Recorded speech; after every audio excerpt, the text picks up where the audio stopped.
2021 বিধানসভা নির্বাচন একেবারে সামনে, আর তার জন্য প্রস্তুতি যেমন রাজনৈতিক মহলে প্রস্তুতি চলছে, তেমনি কিন্তু প্রশাসনিক প্রস্তুতিও একেবারে তুঙ্গে। কারণ ইতিমধ্যেই স্কুল খোলার নির্দেশ দেওয়া হলেও কলেজ বিশ্ববিদ্যালয়গুলো যে ভোটের আগে অর্থাৎ নির্বাচনের আগে নেওয়া হবে সেই ব্যাপারে কিন্তু রাজ্যের কাছে নির্বাচন কমিশনের চিঠিও চলে এসেছে ইতিমধ্যেই। পাশাপাশি আজ রয়েছে রাজ্য সরকারের বাজেট পেশও। তো সব মিলিয়ে যদি দেখা যায় নির্বাচনের যে দামামা সেটা বেজে গিয়েছে। আর এই মুহূর্তে আমাদের খবর সময় স্টুডিওতে নির্বাচনের দামামাতে যারা একদম পুরোপুরি অঙ্গাঙ্গি ভাবে জড়িয়ে রয়েছে সেই সমস্ত মানুষেরাই রয়েছে। হ্যাঁ, কারণ যুব নেতা, যুব সমাজ এই জায়গাটা ছাড়া একেবারেই কিন্তু নির্বাচনের যে নির্ঘণ্ট বা নির্বাচনের যে বিষয়গুলো জড়িয়ে থাকে সেটা কিন্তু কোনোভাবেই একেবারেই মেটানো সম্ভব নয়। তো এই মুহূর্তে আমাদের সঙ্গে যুব নেতারা রয়েছেন আলাদা আলাদা রাজনৈতিক দলে। তো প্রথমে আমরা একটু পরিচয় করে নিই এবং তারপরে তাদের দলের থেকে তারা কি ভাবছেন, কারণ আগামীতে তারাই ভবিষ্যৎ এবং তারাই অবশ্যই দেশ গড়ারও কাজে লাগবে। তো আমার বাঁ পাশে রয়েছেন পীযূষ আগরওয়াল, বিজেপির পক্ষে উনি রয়েছেন। আমার ডান পাশে যিনি রয়েছেন আনন্দ নাড্ডা, উনি কংগ্রেসের পক্ষ থেকে রয়েছেন। এবং আমার ডান পাশে রয়েছেন সায়ন মিত্র, উনি তৃণমূল কংগ্রেসের পক্ষ থেকে রয়েছেন এবং তিনজনেই কিন্তু যুব নেতা।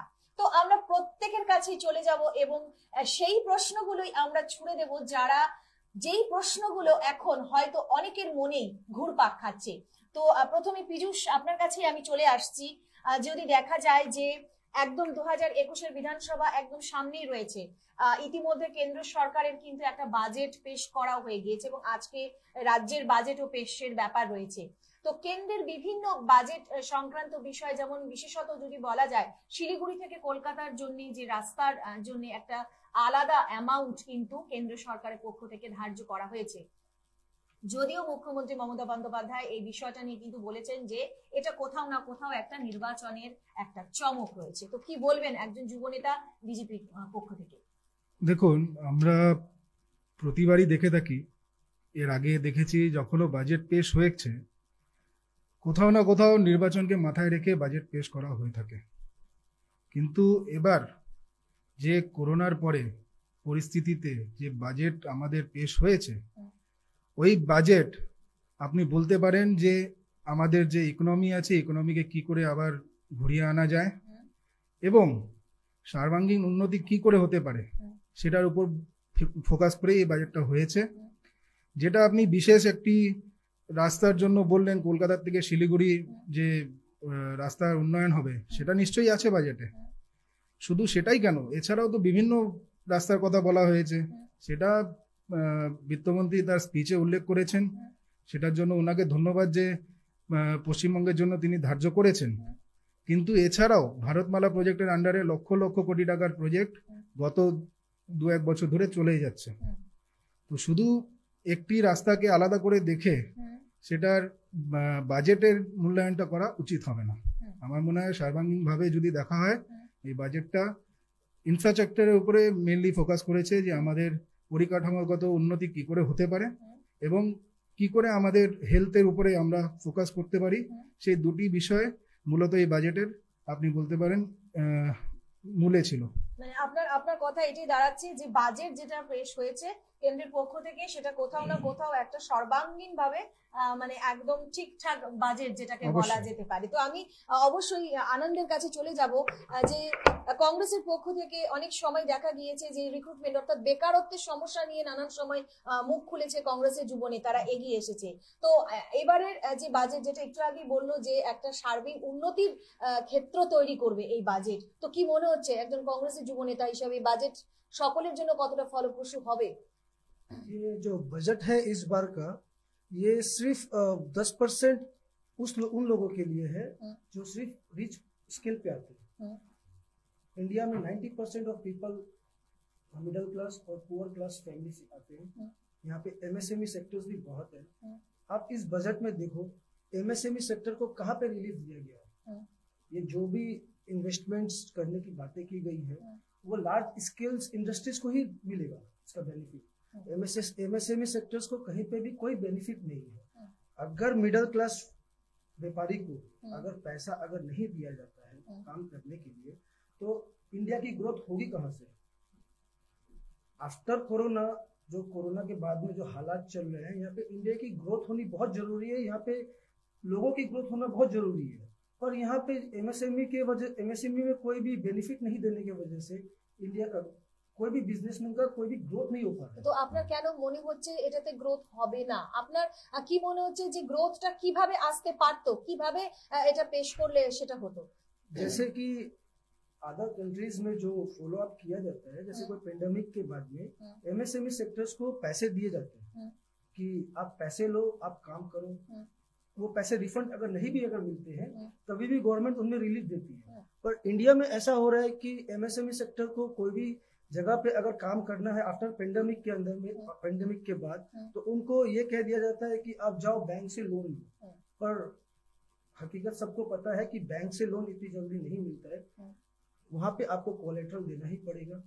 विदाउट कोलेट्रल आपको लोन नहीं मिलेगा।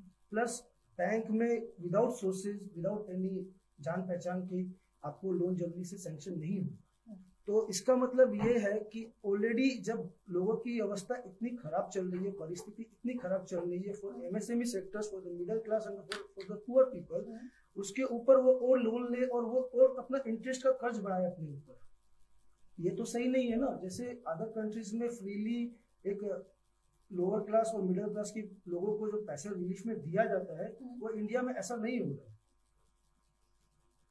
সায়নের কাছে চলে যাব যে বাজেট নিয়ে কি মনে করছে বা যুব নেতা হিসেবে এবং রাজ্য সরকার যিনি শাসক গোষ্ঠীর রয়েছেন কি মনে করছেন? আমি কথাটা বলবো হচ্ছে 2014 থেকে শুরু করে 2014তে যখন এই সরকার প্রথম আসলো, প্রত্যাশা পূরণ মানুষের উপর পাহাড় প্রমাণ ছিল। প্রত্যাশা পূরণের জন্য তারা বললো যে এই সরকার আসলে পরে 15 লাখ টাকা করে সবার অ্যাকাউন্টে দেওয়া থেকে শুরু করে এবং দেশে যে কালো টাকা বিদেশে পড়ে আছে সেই কালো টাকা ফিরিয়ে আনা। কিন্তু এই সরকার আসার পরে বিভিন্ন বাজেট আমরা লাস্ট 2014 পর থেকে আমরা ক্রমাগত দেখে আসছি। নোটবন্দি হলো, নোটবন্দির 45 মিনিটের মধ্যে আমাদের প্রথম যে রাজনৈতিক দল এবং সেই রাজনৈতিক দলের মুখ্যমন্ত্রী এবং দলনেত্রী হিসাবে মমতা ব্যানার্জি প্রথম বলেছে এই নোটবন্দি দেশের মানুষের কোনো উপকার করবে না। তার কারণ নোটবন্দি করা হয়েছিল দেশের কালো টাকা যাতে রিভাইভ করা যায়।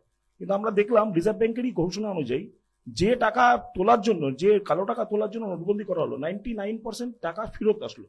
তাহলে কি 0.1% জন্য নোটবন্দি? অহেতুক মানুষকে ভোগান্তি করানো হলো, মানুষকে দিয়ে লাইনে দাঁড় করানো হলো, মানুষের উপর অত্যাচার করা হলো।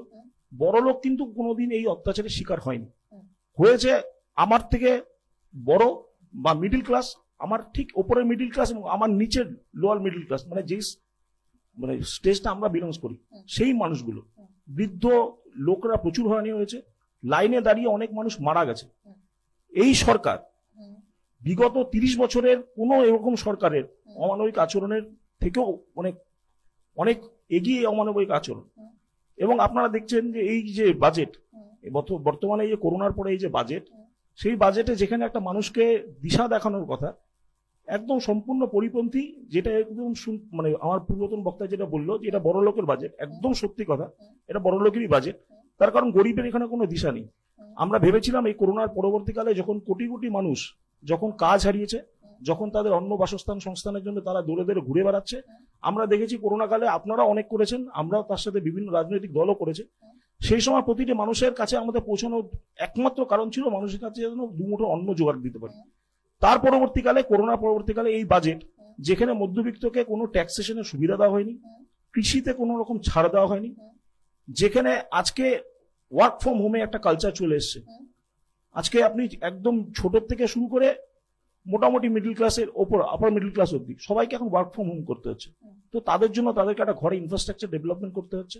সেই ইনফ্রাস্ট্রাকচারের জন্য তাদের একটা এই ইনফ্রাস্ট্রাকচারের মেনলি ইলেকট্রনিক্স জিনিসের উপরই আপনি দেখবেন এই বাজেটটা টোটাল ইলেকট্রনিক্স জিনিসের দাম বাড়িয়ে দেওয়া হলো। তার সাথে আপনি জেনে দেখবেন যে পাড়ায় যে ছোট ছোট সবজির দোকানগুলো গজিয়ে উঠেছিল, বা যেগুলো মোটর ভেহিকেলস বলুন, ছোট ছোট অটোতে করে অটোগুলো এখন সবজির দোকানে পরিণত হয়েছে, মাংস বিক্রি হচ্ছে গাড়িতে করে। এই যে এইসব অসংগঠিত ক্ষেত্রে এইসব জিনিসগুলো যে হয়েছিল, আজকে তেলের দাম বাড়িয়ে দেওয়া হলো, তেলকে বলা হলো আমরা আমদানি শুল্ক কমাচ্ছি, কমিয়ে আমরা তেলের উপর শেষ বসালাম, 2.5 টাকা পেট্রোলে বাড়লো, 4 টাকা ডিজেলে বাড়লো। তো সেক্ষেত্রে আপনি বলছেন যে আমি মধ্যবিত্তকে কম দামে সবজি দেবো, আনাজ দেবো, কম দামে সব সুবিধা দেবো, অথচ সেই আনাজ এবং সবজি তারা তো মধ্যবিত্ত ঘরে ফলাবে না, কৃষি ক্ষেত্র থেকে তার বাড়িতে তাকে পৌঁছাতে হবে। সেই যে পৌঁছানোর যে কষ্টটা, সেই কষ্টটাকে আপনি দিলেন বাড়িয়ে, সেই কষ্টটা কোথাও না কোথাও যেটা এটা একটা সম্পূর্ণ ভ্রান্ত বাজেট, যেটা ভ্রান্ত বাজেট বা দিশাহীন বাজেট, আমি বিতর্কের সঙ্গে অনেক রকম পয়েন্ট মানে আমি পরবর্তীকালে যোগ করব, যদি আপনি সময় দেন তাহলে আমি একটা কথা বলবো। খালি বলা হচ্ছে যে কৃষি ক্ষেত্রে এমনি তো কৃষি বিলের এগেনস্টে আপনি দেখছেন সরকার একটা দুর্গ তৈরি করেছে দিল্লিতে, মানে নির্লজ্জের মতন। যখন ট্রাম্প আসলো তখন চারিদিকে ওয়াল তুলে দেওয়া হলো যাতে গরিবই না দেখতে পারে, আর এখন মানুষ যে সরকারকে ভোট দিয়েছিল সেই সরকারের কাছে নিজের আওয়াজ পৌঁছাতে যাওয়ার জন্য তাকে ফেস করতে হচ্ছে, তাকে কাটা তারের উপর দিয়ে যেতে হচ্ছে, তাকে সিমেন্টের পাঁচিল তুলে দেওয়া হচ্ছে, 70 দিন অনশন করছে, সেখানে কৃষকদের উপর অত্যাচার করা হচ্ছে, মানুষ পৌঁছাতে পারছে না সরকারের কাছে। অথচ এই সরকার প্রতিনিয়ত যার উপর ভোট নিয়ে আজকে এই সরকার পরপর 2 বার নির্বাচিত হয়ে এসেছে, তাকে সিএ এবং তাকে নাগরিক আইনের সম্মুখীন করে তাদেরকেই বেনাগরিক প্রমাণ করার চেষ্টা করছে। মানে একটা সরকার যে মানুষের ক্ষমতা, যে মানুষের ভোটে আজকে নির্বাচিত, তাকেই বলছে সে আবার নতুন করে নাগরিকত্বের জন্য লাইনে দাঁড়াক, সে নতুন করে নাগরিকের জন্য অ্যাপ্লাই করুক। এটা হচ্ছে সরকারের নীতি। তো কোথাও না কোথাও সায়ন যেটা বললেন যে দিশাহীন বাজেট, এবং যেটা উনি একটু আগে বললেন যে কৃষি আইনের কথা উনি কিন্তু উল্লেখ করলেন, যে যেখানে কৃষকেরা আন্দোলন করছে, এবং অনেক সময় আরো একটি বিষয় আমি উল্লেখ করব যে যখন শ্রমিকরা, মাইগ্রেন্ট যে ওয়ার্কার যারা, তাদেরও যে মৃত্যু, যেটা আমরা সেই লকডাউন পিরিয়ডে বা কোভিড-19 এর সময় যেটা দেখেছি, তো এই সমস্ত বিষয়গুলোকে কিভাবে দেখছেন? আমি একে একে দুজনেরই কিছু কথার উত্তর দিতে চাই। যেটা দুজনের তরফ থেকে উঠে আসলো যে এটি হচ্ছে বড় লোকের বাজেট। মানে এত সংকীর্ণভাবে যদি বাজেটকে কেউ মূল্যায়ন করে তাহলে মানে আমার কিছু বলার মতন নেই ওখানে। কেননা ইনফ্রাস্ট্রাকচার ডেভেলপমেন্টের জন্য যে ফান্ড অ্যালোকেটেড হয়েছে, ওই টাকা তো দেওয়া হবে, টাকা দিয়ে ইনফ্রাস্ট্রাকচার ডেভেলপমেন্ট হবে, কাজ করবে কে? এখানে আমি একটু আটকাবো, ওখানে যে ম্যাটেরিয়াল গুলো দেওয়া হবে, একটু আগে যেটা আপনি এখনি বললেন যে উন্নত মানের কিছু করার জন্য এই টাকাগুলো দেওয়া হয়েছে, অ্যালট করা হয়েছে বা বরাদ্দ করা হয়েছে। তো যদি দেখা যায় যে এখনো পর্যন্ত গ্রামে ঘুরলে পরে, শহরে ঘুরলে, আমি যদি বলি আমরা উত্তরবঙ্গের, আমরা এখানকার বাসিন্দা, উত্তরবঙ্গের বিভিন্ন প্রান্তে এমন জায়গায় দেখা গিয়েছে যে সেখানে এখনো পর্যন্ত যে ন্যূনতম যে সুবিধা যেগুলো রয়েছে, সেই সুবিধাগুলো কিন্তু এখনো পৌঁছায়নি। মানুষের কাছে জল নেই, পানীয় জল নেই, তাদের কাছে ইলেকট্রিক লাইট নেই, তাদের কাছে খাবারের ব্যবস্থা নেই, বা তাদের কাছে এমন পরিস্থিতি নেই যে তারা মেডিকেলেরও সিস্টেম যেটা রয়েছে সেই সিস্টেমটা করবে। তো সেই জায়গায় দাঁড়িয়ে কোথাও না কোথাও কি মনে হয় না যে এই যে বরাদ্দ টাকা, সেগুলো সবটা কি ঠিকঠাক করে কাজে লাগছে না? তো এখানে আমাদের এটাও বুঝতে হবে যে ভারতবর্ষতে একটি যুক্তরাষ্ট্রীয় কাঠামো আছে। জলের জন্য যে আপনি বললেন, পানীয় জলের জন্য আমাদেরই সরকার প্রথমবার একটি জলশক্তি বলে আলাদা মন্ত্রণালয় করেছে, যে ট্যাপ ওয়াটার বাড়িতে বাড়িতে কি করে পৌঁছে দেওয়া যাবে, হরেক ঘর মে জল, সেটার জন্য আমাদের সরকারই আছে যে প্রথমবার একটা আলাদা মিনিস্ট্রি করেছে। সরকার কি সেটা হর ঘরে পৌঁছতে পেরেছে? না, সেটা তো অবশ্যই সময় লাগবে, হচ্ছে কাজ তো হচ্ছে, এটা তো নেই যে কাজ বন্ধ আছে, প্রতিনিয়ত চলছে। আমারও কিছু বলার আছে, যদি আপনি সময় দেন আমিও কিছু বলতে চাই, যদি একটু সময় দেন। না, দু একটা জিনিস দাদা, দু একটা বিষয় আমি উত্তর দিতে চাইছি। ঘরে ঘরে জল, যেটা এক্ষুনি বললেন উনি, পীযূষ বললেন যে ঘরে ঘরে জলের ব্যবস্থা করার যেটা প্রকল্প, সেটা তাদের থেকে করা হয়েছে। আপনি কি মনে করছেন ঘরে ঘরে জল কি পৌঁছেছে আমাদের এখন, এবং এক্ষেত্রে কংগ্রেসের কি ভূমিকা রয়েছে? घर घर पे पानी पहुंचने की जो बात है, आज भी ऐसे ऐसे गांव है हमारे बंगाल में जहां पे इस चीज की सुविधा अभी तक नहीं पहुंच पाई है। पानी और बिजली दोनों बहुत जरूरी चीजें हैं।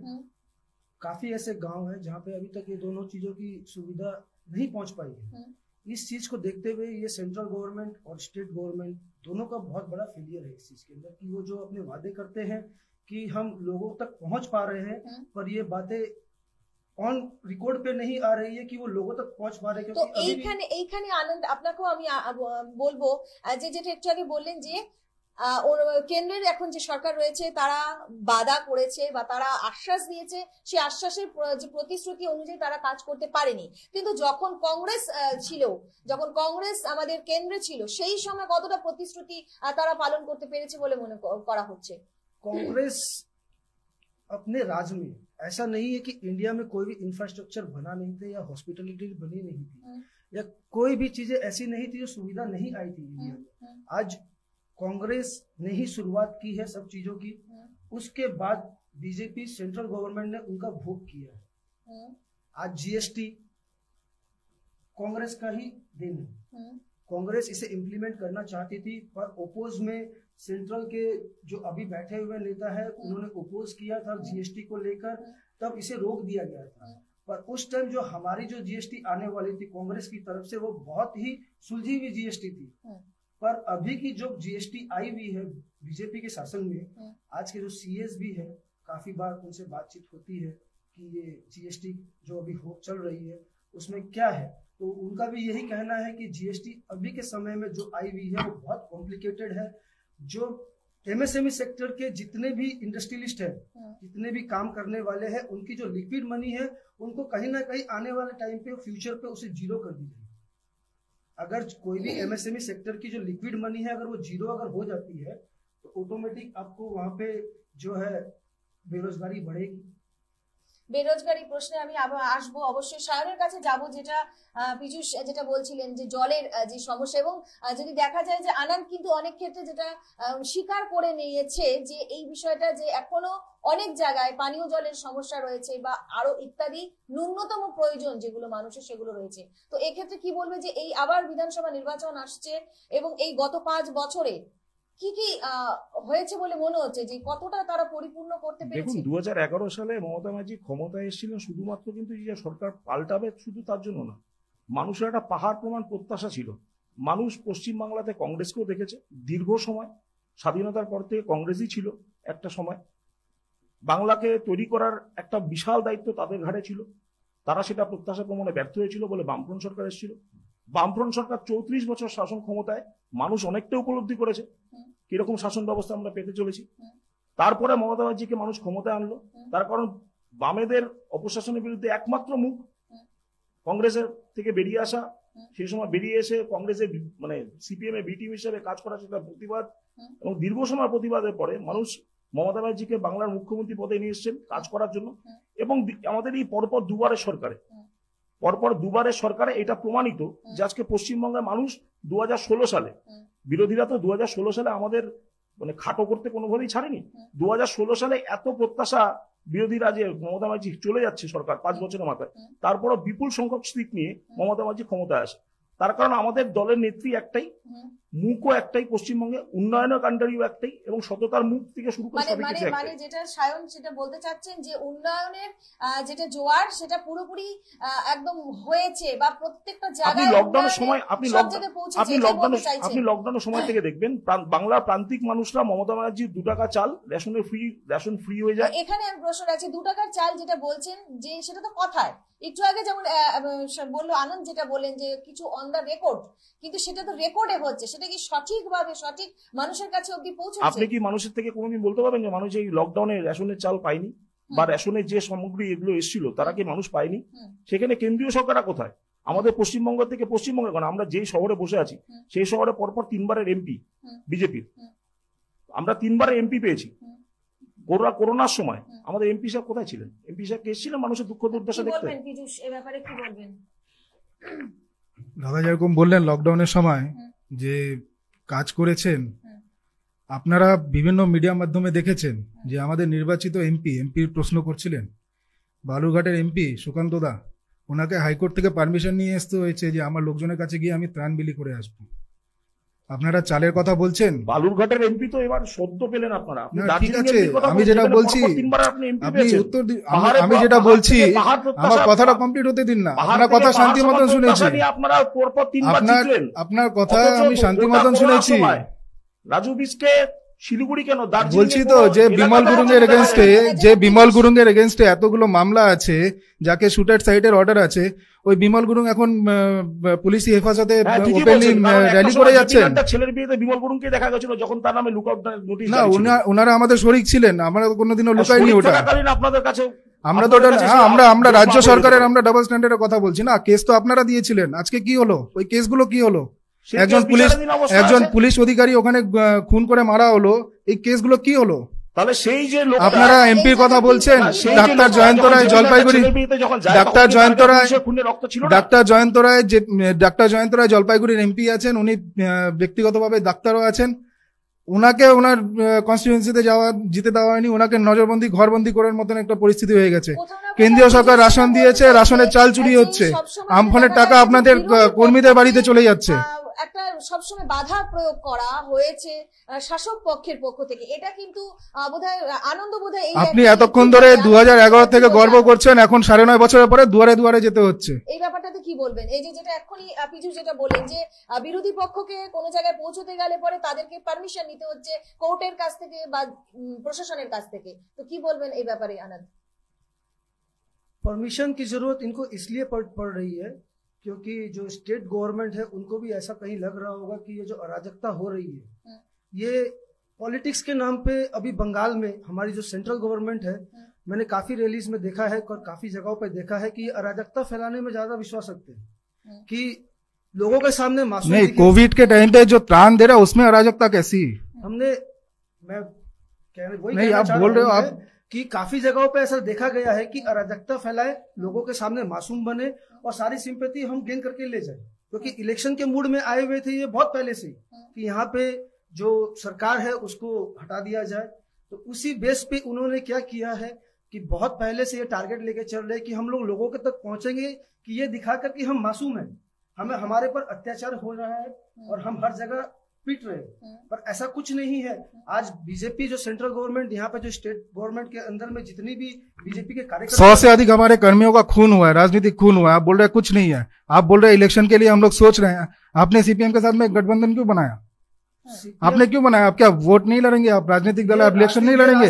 नहीं, हम लोग राजनीतिक दलों के हम लोग क्या इलेक्शन नहीं लड़ेंगे? हम लोग क्या पश्चिम बंगाल को छोड़ दे? गठजोड़ होना ये राजनीतिक चीज है। नहीं, आप राजनीति को आप बोल रहे हो अंदर में या कहीं पे भी अराजकता फैलाना वो पॉलिटिक्स का एम नहीं है ना।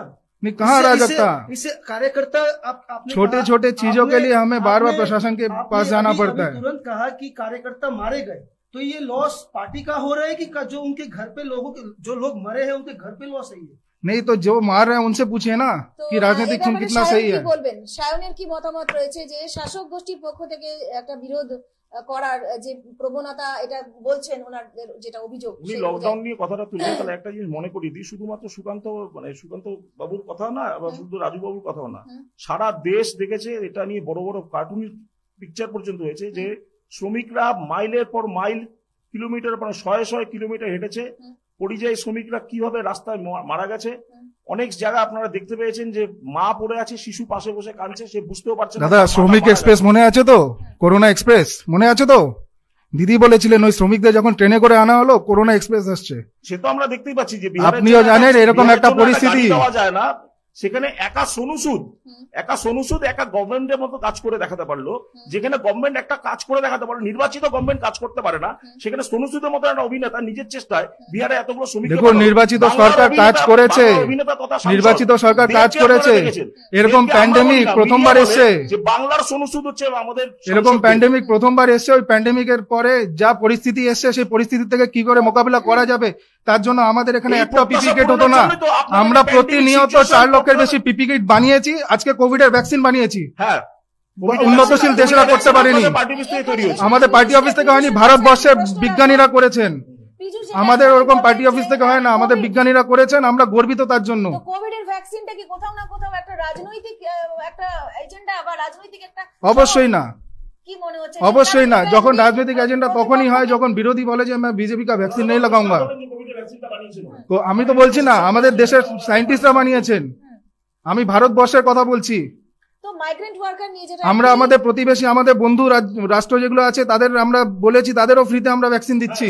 ভ্যাকসিন নেওয়ার পরে মায়ানমার সেই চুক্তি বাতিল করলো, যে জায়গায় গেছিল মানে 5টা দেশের থেকে প্রথম বরাত এসেছিল, তার মধ্যে 3টা দেশে সেই বরাত, ব্রাজিলে পর্যন্ত বরাত বাতিল হয়েছে আমাদের ভ্যাকসিনের গুণমান নিয়ে। এরা তো তাহলে আপনার নেতারা তাহলে আগে করোনা ওয়ারিয়ারের জায়গায় নিজেকে টিকা লাগাচ্ছে কেন তাহলে? তা আমরা তো বিশ্বাস করে লাগিয়েছি, আমাদের ভারত বিশ্বাস করে লাগিয়েছেন করোনা ওয়ারিয়ারের জায়গায়। তো যেখানে একটা লিস্ট আছে, যেখানে একটা তালিকা তৈরি করা হয়েছে যে করোনা ওয়ারিয়ারদের প্রথমে দেওয়া হবে, তারপরে ট্যাক্সে তৈরি জিনিস, মানুষের ট্যাক্সেশন দিয়ে তৈরি নির্বাচন। অবশ্যই আমাদের বাজেটে 25,000 কোটি টাকা বরাদ্দ করা হয়েছে ভ্যাকসিন দেওয়ার জন্য। বলে যে আমাদের ইন্ডিয়া সংবিধানই বলে এটা হচ্ছে আমাদের প্রজাতান্ত্রিক দেশ, এবং এখানে সমস্তটা জনকল্যাণমুখী জিনিস হয়। জনকল্যাণ মানে এটা না যে সরকার সেখান থেকে ইনকাম করবে, জনকল্যাণ মানে এটাই যে পাবলিকের ফান্ড দিয়ে পাবলিকের জন্য। আশ্চর্য হচ্ছে 35,000 কোটি টাকার বাজেট দেওয়া হয়েছে ভ্যাকসিনেশনের জন্য, বলছে সরকার রোজগার করছে, আমাদের জন্য ভ্যাকসিন আবিষ্কার করবে, সেটা তো কাম্য।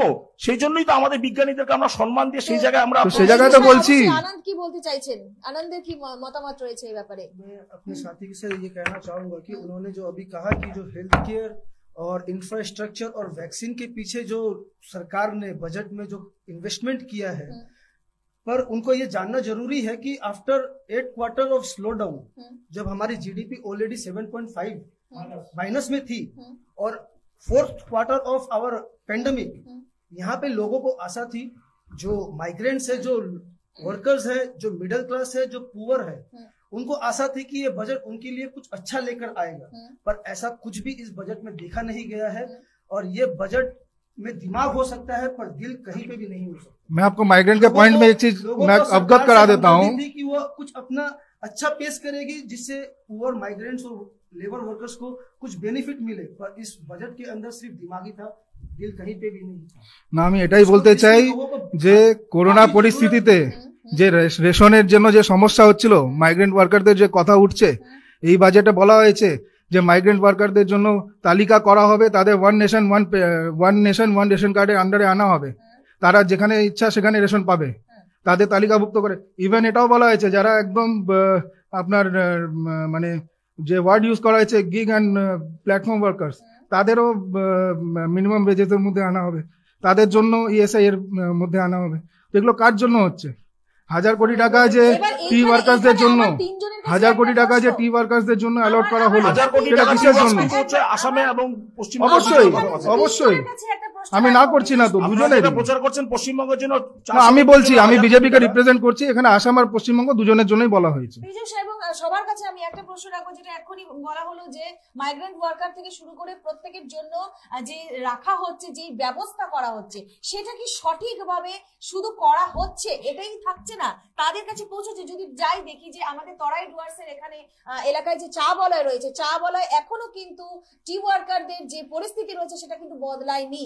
তো সেই জায়গা থেকে দাঁড়িয়ে কি বলবেন? আমি তিনজনের কাছেই প্রশ্ন রাখবো। আমাদের সাংসদ বারবার পার্লামেন্টে টি ওয়ার্কার্সদের জন্য মিনিমাম ওয়েজেস যাতে অ্যাপ্লিকেবল হোক সেটার জন্য বারবার সংসদে কোশ্চেন তুলেছেন, মিনিস্ট্রিকে লিখেছেন আর চেষ্টা করেছেন। তার ফলশ্রুতি হচ্ছে 1,000 কোটি টাকা যে এখানের টি ওয়ার্কার্সদের জন্য, এখানকার আসামের টি ওয়ার্কার্সদের জন্য, সেটার জন্য অবশ্যই সরকার বলেছে বাজেটে ওনার সাংসদ সংসদে গিয়ে খালি আওয়াজই তুলছেন, কিন্তু আমাদের মাননীয় মুখ্যমন্ত্রী গত কয়েকদিন আগে টি ওয়ার্কার্সদের যে ন্যূনতম পে সেটা এখানে ধার্য করে দিয়ে গেছেন, এবং প্রত্যেকের অ্যাকাউন্টে যাতে সে টাকা পড়ে যায়। ওই তো আমফানের টাকার মতন যাবে, তো আমফানের টাকার মতন যাবে, তো যার দোতলা বাড়ি আছে তার বাড়িতেও টাকা যাবে আমফানের, বিজেপির টাকা যাবে। বিজেপি কিন্তু চা বাগানে প্রথম এটা বিরুদ্ধে আন্দোলন করেছে, না ওই কৃষক সুরক্ষার মতন, না না কৃষক সুরক্ষা, কৃষক সম্মান নিধি যে আমরা 6,000 টাকা করে দিই। দিদি কি চিঠি লিখেছেন? দিদি কি চিঠি লিখেছেন? দিদি কি চিঠি দিয়েছেন? কৃষক বন্ধু দেওয়া হয় না না, দিদি কি চিঠি দিয়েছেন? টাকাগুলো আমাকে পাঠান, আমি ডিস্ট্রিবিউট করব। मैं अपने भाई से ये कहना चाहूंगा कि उन्होंने जो कहा कि टी वर्कर्स को जो पैसा मिलेगा, और हमारे जो टीएमसी के जो कार्यकर्ता उनका कहना है कि वो पैसे नहीं पहुंच पाते हैं ওয়ার্কার্স তক সহি তাই না। আমাদের কথা হচ্ছে আমাদের মুখ্যমন্ত্রী এটা ঘোষণা করে দিয়ে গেছেন এবং অলরেডি সমস্ত টি ওয়ার্কার্স এটা পাচ্ছে। প্রশ্ন বিজেপি পক্ষ এবং টিএমসি পক্ষ থেকে দুটোতেই ক্ষেত্রে কিন্তু বলা হচ্ছে, ঘোষণা করা হয়েছে, বলা হচ্ছে যাতে টি ওয়ার্কারদের কাছে পৌঁছে যায়। কোভিডের সময় প্রত্যেক মাসে যাদের জনধন অ্যাকাউন্ট আছে মহিলাদের অ্যাকাউন্টে 500 টাকা করে এসছে 3 মাস। सेंट्रल गवर्नमेंट की जो আপনি বলছেন যে অ্যাকাউন্টে টাকা আসবে না, 2 सालों की उसमें उन्होंने जो स्पेंडिंग करने की जो वादा किया था वो भी पूरा नहीं कर पाए हैं।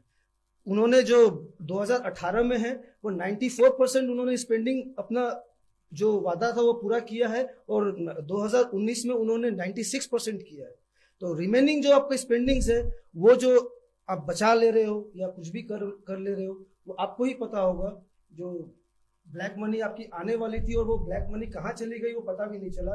15 लाख तो छोड़ो, यहाँ पे बेरोजगारी का दर दिन पर दिन बढ़ते जा रहा है। मतलब आपके प्रधानमंत्री पार्लियामेंट में बोलते थे 1 रुपया भेज रहा हूँ, 15 पैसा पहुंच रहा है, आप ब्लैक मनी पे हमें ज्ञान दे रहे हैं बैठ के। हम पहुंचाएगा। इसके बाद ये देखा जा सकता है कि आने वाले समय में जो एमएसएमई सेक्टर्स के जो भी लोग हैं अपने काम बंद करके फ्रीली घूमेंगे और ज्यादा बेरोजगारी बढ़ेगी यहाँ पे, यही देखा जा सकता है।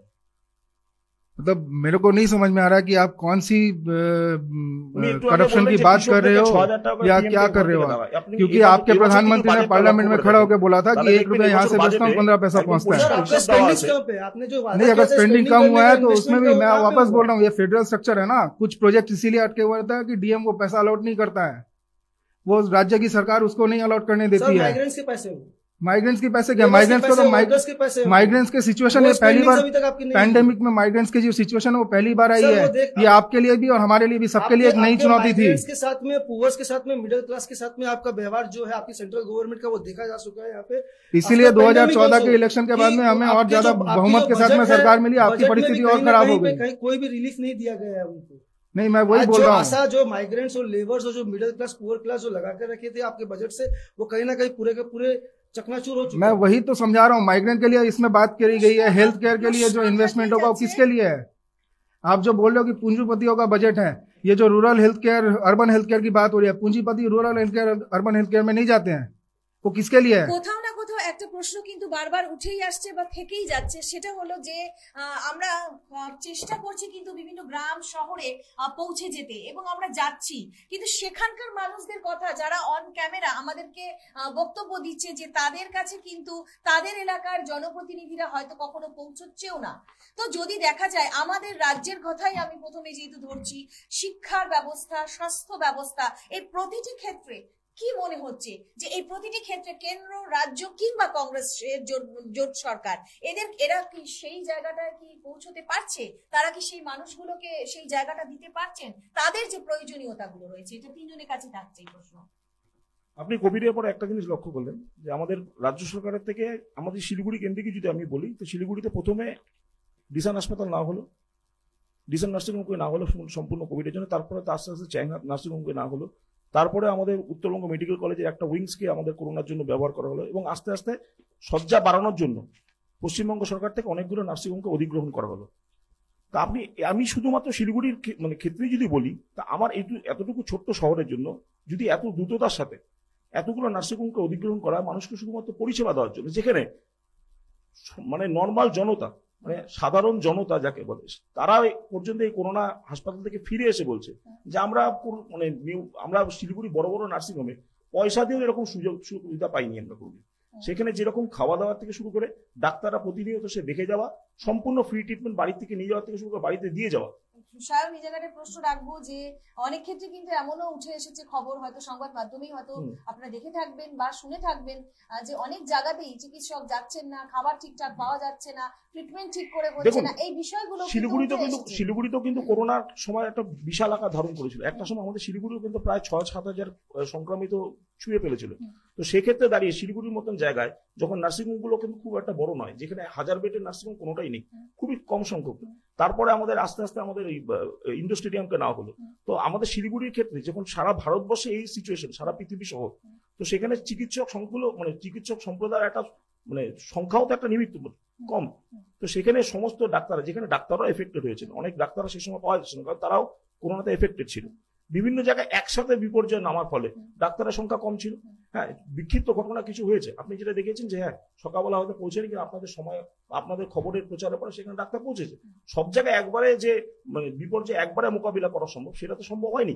এই বিপর্যয়ের সময় সবাইকেই সেভাবে মেনে নিতে হয়েছে, কিন্তু তারপরেও রাজ্য সরকার যেভাবে পরিস্থিতিগুলোকে সামাল দিয়েছে স্বাস্থ্য ব্যবস্থার ক্ষেত্রে, বিভিন্ন সরকারি নার্স থেকে শুরু করে ডাক্তারদেরকে সামলায়, মানে যেখানে আমাদের কর্মক্ষেত্র তার থেকে খুব সামনে হোটেলগুলোকে ব্যবস্থা করা হয়েছে যাতে তাদের বাড়ি ফিরতে না হয়, তাদের পরিবার যাতে এফেক্টেড না হয়, ডাক্তারদের জন্য আলাদা করে বীমার ব্যবস্থা করা হয়েছে, স্বাস্থ্য কর্মীদের জন্য আলাদা করে বিমার ব্যবস্থা করা হয়েছে, শ্মশান ঘাটকে একদম সেপারেট করে দেওয়া হয়েছে, যেখানে শুধু করোনা রোগীদেরকে নিয়ে যাওয়া যায়।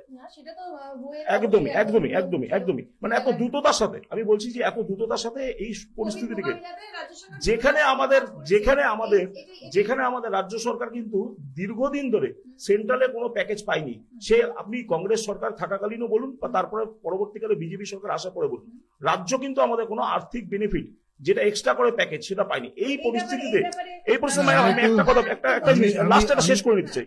আমাদের পশ্চিমবঙ্গের যে যতটুকু আমাদের ইনকাম হচ্ছে, রাজ্য সরকারের যা ইনকাম, তার মধ্যে থেকে দাঁড়িয়েও আমাদের এই কোভিড পরিস্থিতি, তার সঙ্গে রাজ্যবাসীকে যাতে সম্পূর্ণভাবে রাজ্যে ফিরিয়ে আনা যায় এবং রাজ্যের প্রত্যেকটা মানুষ যাতে অন্য বাসস্থান সংস্থানে কোন রকম ভাবে যাতে কোনো অসুবিধা ভোগ না করে, সব রকম দিক দিয়ে কিন্তু জিনিসটাকে বিচার বিবেচনা করে কিন্তু জিনিসটা করা হয়েছে, যাতে কিন্তু সেন্ট্রালের আমাদের একদম অনুদান শূন্য ছিল।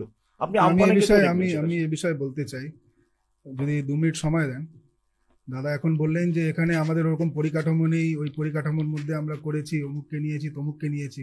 প্রশ্ন তো ওই জায়গায়, 10 বছর করলেনটা কি? পুরো উত্তরবঙ্গের জন্য একটি বড় মাপের মেডিকেল হসপিটাল। আপনারা বলছেন কোভিডের সময় খুব কাজ করেছেন, বছরে পশ্চিমবঙ্গে হাসপাতাল ছিল শিলিগুড়িতে মাত্র একটা, তারপরে মাল্টি সুপার স্পেশালিটি হাসপাতালগুলো আছে। যদি শিলিগুড়ি কেন্দ্রিক কথা বলছেন তো, মাধ্যমে বলার আগে জিনিসগুলো দেখে আসবেন, কারণ শিলিগুড়ি কেন্দ্রিক কথা বলছেন তো, আপনাদের এগুলো জানা দরকার যে রাজ্য সরকারের হয়তো যে ইনফ্রাস্ট্রাকচার দরকার ছিল, আগে তো ইনফ্রাস্ট্রাকচার তৈরি, একটা বড় মাপের ডাক্তারকে তৈরি করলাম, করে কি আমি টিনের ঘরে বসাবো? আমাকে কমপ্লিট করতে দিন, সেটাই তো আমি বলছি। আমাদের সরকারই তৈরি করেছে, সেটাই তো আমি বলছি। শুধু ঘর বানালাম, বিল্ডিং ওপেনিং করলাম, চালু হলো না, সেটাও তো না।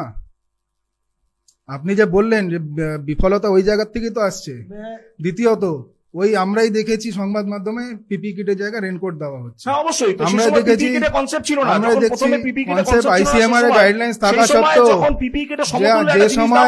যে সময় আইসিএমআর এর গাইডলাইন্স হিসেবে সেন্ট্রাল থেকে পাঠানো হচ্ছিল, ওই সময় দেওয়া হচ্ছিল না, ওই সময়টাতে দেওয়া হচ্ছিল না। আমরা প্রতিনিয়ত দেখেছি কতজন মানে পজিটিভ পাওয়া গেছেন, কতজন ডিসচার্জ হয়েছেন, ওই সংখ্যাগুলো নিয়ে বারবার খেলা হয়েছে।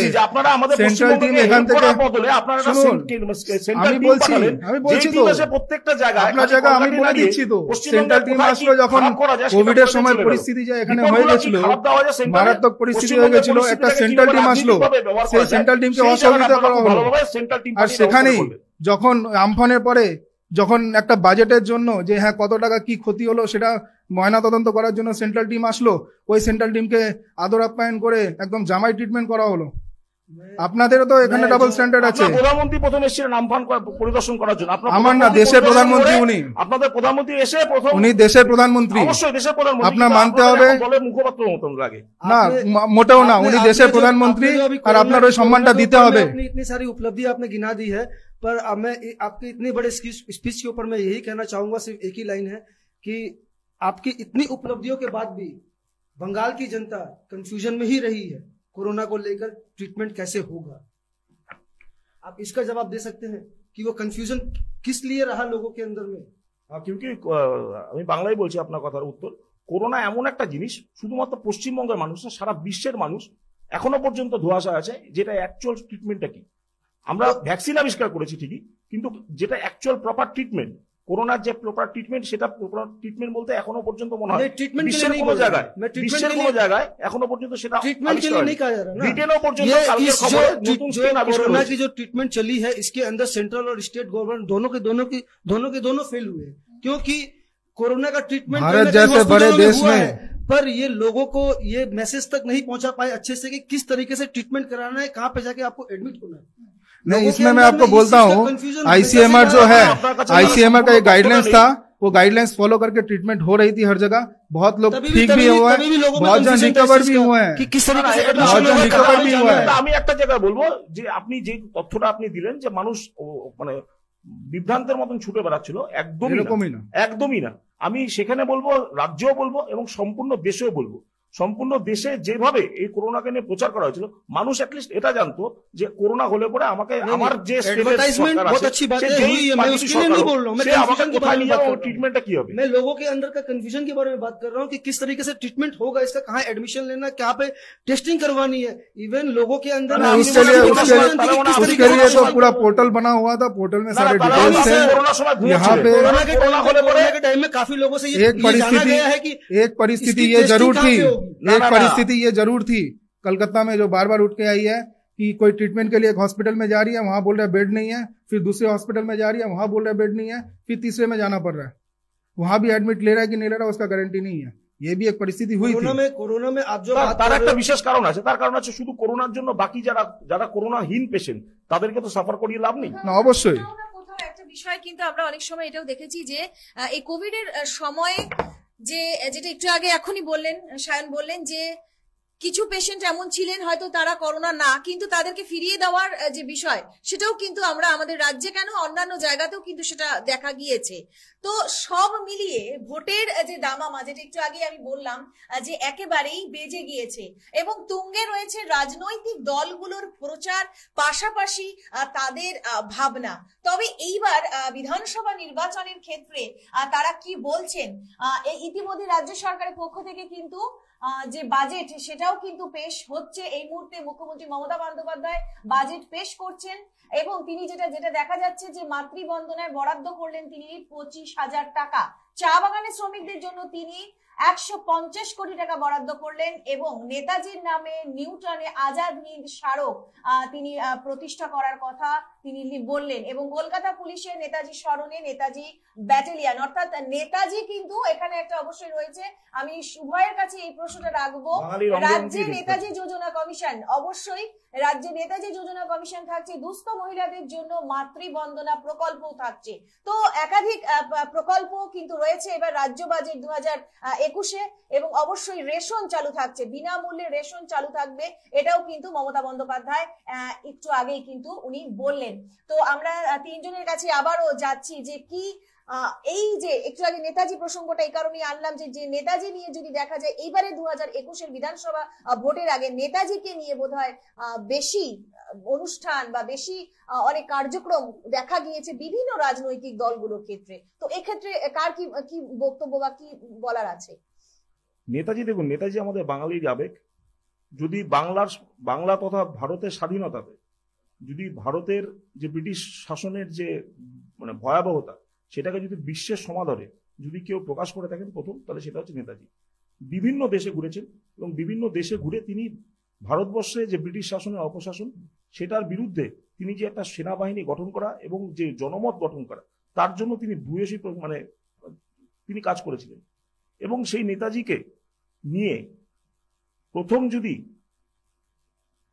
তার যে গোপন তথ্যের ফাইল যেটা আপনারা নেতাজির তথ্য যেটা বলে সেটা নিয়ে যদি প্রথম সরব হয়ে থাকেন সেটা হচ্ছে বাংলা মানে বাঙালি হিসাবে, আমি বাংলার মুখ্যমন্ত্রী শুধু বলবো না, দলনেত্রী হিসেবে বলবো না, বাঙালি হিসাবে তার যে দায়িত্ব নেতাজিকে নিয়ে আমাদের বাঙালি যে সম্পূর্ণ তথ্য পাক তার জন্য তিনি প্রথম আওয়াজ তুলেছেন।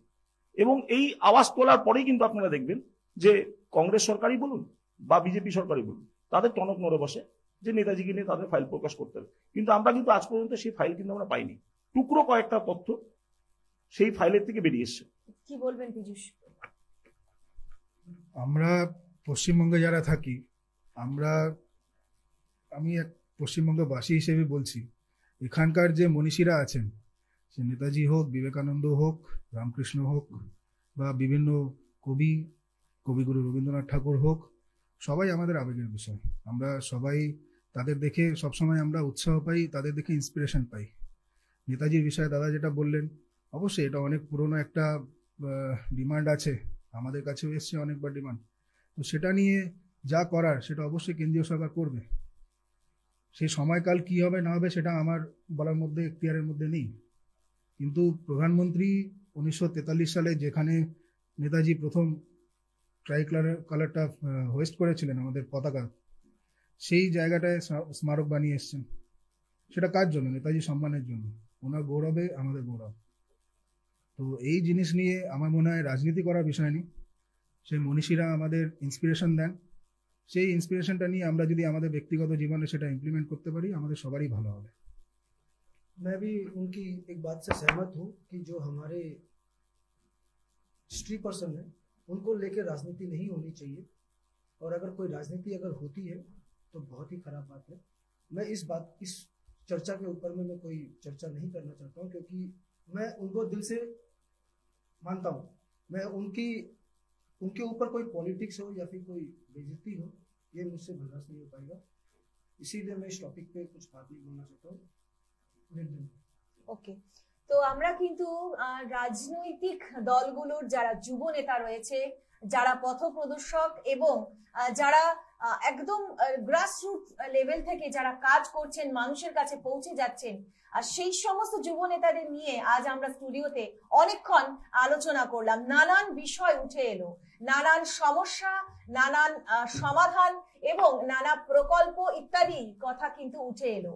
কিন্তু প্রশ্ন এটাই থাকছে, 2021-এর বিধানসভা নির্বাচনে দামামা যেখানে বেজেছে সেখানে কার সরকার গড়তে চলেছে অবশ্যই সেটা সময়ের অপেক্ষা। কিন্তু সাধারণ নাগরিক, সাধারণ যারা মানুষ রয়েছেন, খেটে খাওয়া মানুষ রয়েছেন, তাদেরও কতটা উন্নয়ন হচ্ছে, তাদের কাছে অবধি কতটা সমস্ত সুযোগ সুবিধা পৌঁছচ্ছে সেটা হয়তোবা সময় বলবে। তো আপনাদের আমাদের স্টুডিওতে আসার জন্য অসংখ্য ধন্যবাদ আপনাদের তিনজনকেই, এবং খবর সময় বাংলা লাইভে এভাবেই নানান আপডেটের সঙ্গে আবারও আপনাদের সঙ্গে নিশ্চয়ই যুক্ত হব। আপনারা এভাবে থাকুন, চোখ রাখুন খবর সময় বাংলায়। ধন্যবাদ।